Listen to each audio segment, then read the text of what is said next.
I'm Mattei from matteirealty.ca. Something's come up in our practice. It's important, it's serious, and I want to make sure I get this across to you.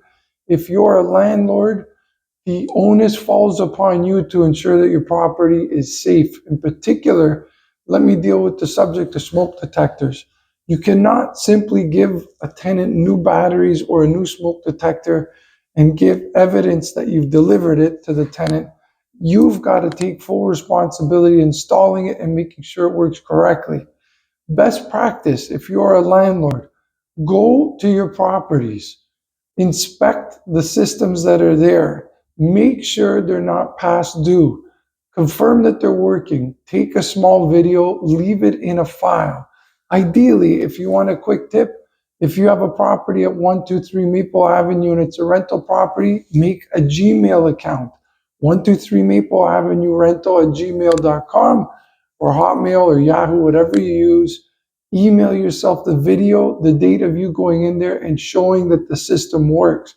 Why? We've had a situation where there was a fire. The landlord had proof that they'd given smoke detection equipment to the tenant. The tenant never installed it. The fire department is now going after the landlord for criminal issues. This is unfortunate. It's scary.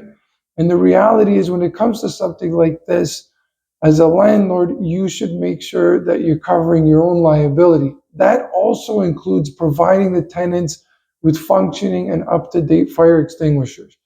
One other hint, and this comes from my dad, make an excuse.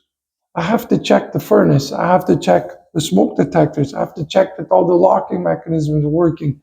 Go to your rental properties often. Could be once a month, once every 2 months.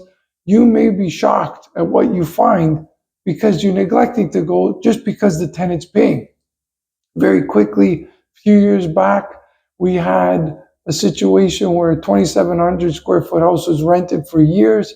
I asked the landlord, when's the last time you were there? He said, well, it's been 15 years. The guy's been paying. Big mistake. He went to the house. There were dozens of shoes at the front entrance. The fellow who had originally rented the home was long gone, but he was collecting rent on every room in the house. And as a matter of fact, the tenants were doing stuff. It was quite dangerous. They didn't know who to reach because the furnace had broke. So they were having fires inside the home. Even from a safety perspective, a liability perspective, never mind protecting your investment, you need to go to the property. You need to have an excuse to check on it for everyone's benefit. So if you're a landlord, please ensure that you're hands-on, keep good records, email yourself, email the tenant, make paper trails that you're keeping the safety equipment in your properties up to date. It's necessary for liability and protection from your perspective. I'm Mattei. Have a great day.